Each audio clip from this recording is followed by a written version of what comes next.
સર્વાંગી શિક્ષણ શ્રીમદ ભગવદ્ ગીતાના મૂલ્યો અને સિદ્ધાંતો આધારિત પ્રસ્તુત છે વાર્તા ચાણક્યની અલિપ્તતા.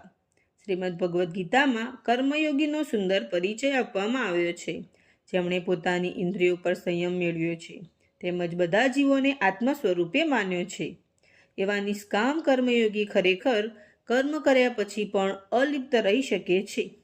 તેમને કોઈપણ પ્રકારનું દુન્યવી પ્રલોભન વિચલિત કરી શકતું નથી. ચાણક્ય મગધના મહામાત્ય હતા, આમ છતાં તેઓ અત્યંત સાદું જીવન જીવતા હતા.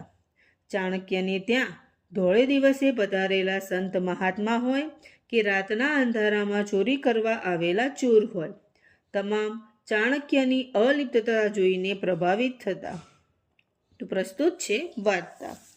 ચાણક્ય અથવા કૌટિલ્ય મૌર્ય વંશના પ્રથમ સમ્રાટ ચંદ્રગુપ્ત મૌર્યના ગુરુ અને મુખ્ય પ્રધાન હતા. તેમનું મૂળ નામ વિષ્ણુગુપ્ત હતું. ચણકના પુત્ર હોવાથી તેમને ચાણક્ય કહેવામાં આવે છે તથા કુટિલ નીતિના ઉપદેશક હોવાથી તેમને કૌટિલ્ય પણ કહે છે. તેમણે રાજનીતિ વિષયક ગ્રંથ અર્થશાસ્ત્રની રચના કરી છે, જે રાજ્ય કેમ ચલાવવું તેની વિગતો આપે છે. આજે પણ રાજનીતિના સંદર્ભ ગ્રંથ તરીકે તેમના અર્થશાસ્ત્રનો ઉપયોગ કરવામાં આવે છે. શિયાળાનો સમય હતો. એક દિવસ ચાણક્યના નિવાસસ્થાને કોઈ મહાત્મા પધાર્યા. ચાણક્યે મહાત્માને પોતાના ઘરમાં આવકાર્યા. મહાત્માએ ઘરમાં પ્રવેશતા જોયું કે ચાણક્યનું ઘર સામાન્ય હતું. એક માટલું, રાંધવાના વાસણ, પથારી અને એક દીવા સિવાય બીજું કાંઈ નહીં. ન કોઈ ઠાઠમાઠ કે ન કોઈ નોકર ચાકર. શું અમાત્ય ચાણક્ય પાસે આ જ સંપત્તિ છે? તેઓ મગધ રાજ્યના અમાત્ય છે, પણ એક સામાન્ય માણસની જેમ જીવન વ્યતીત કરી રહ્યા છે. આચાર્ય ચાણક્યે મહાત્માને ભોજન ગ્રહણ કરવા વિનંતી કરી. મહાત્માએ ચાણક્યની આ વિનંતી સહર્ષ સ્વીકારી. ચાણક્યે મહાત્માને ભોજન પીરસ્યું.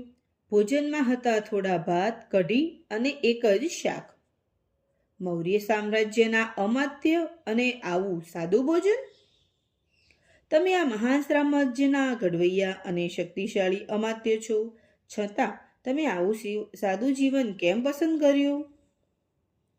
હું લોકોની સેવા કરવા માટે અમાત્ય બન્યો છું. રાજ્યની મિલકતનો ઉપયોગ મારાથી ન કરાય.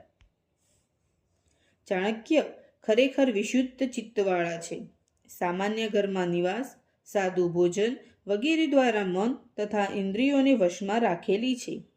રાજ્યની સેવામાં તત્પર છે. પોતે રાજપુરુષ હોવા છતાં કોઈ આસક્તિમાં લિપ્ત થયા નથી. પ્રજાના સાચા સેવક, ઇન્દ્રિયો પર વિજય મેળવનાર એવા અનાસક્ત ચાણક્ય અને તેમના ગુણો વિશે વિચારતા વિચારતા મહાત્માએ વિદાય લીધી.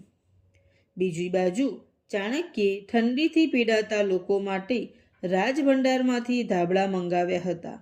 તે લઈને સેવકો આવી પહોંચ્યા.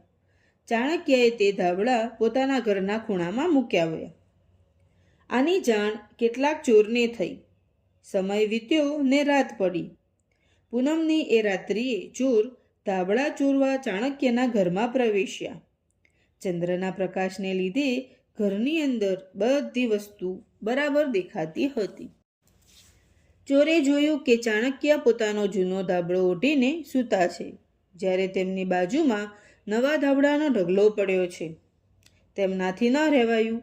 હિંમત કરીને તેમણે ચાણક્યને જગાડીને પૂછી જ લીધું, આમ શા માટે?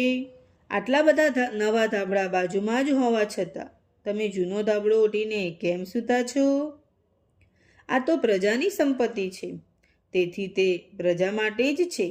મારાથી તે ન લેવાય. ચાણક્યનો આ ઉત્તર સાંભળીને ચોરી કરવા આવેલા ચોરને પસ્તાવો થયો. તેમણે ચોરી કરવાનું છોડી દીધું અને નીતિના માર્ગે ચાલવા લાગ્યા.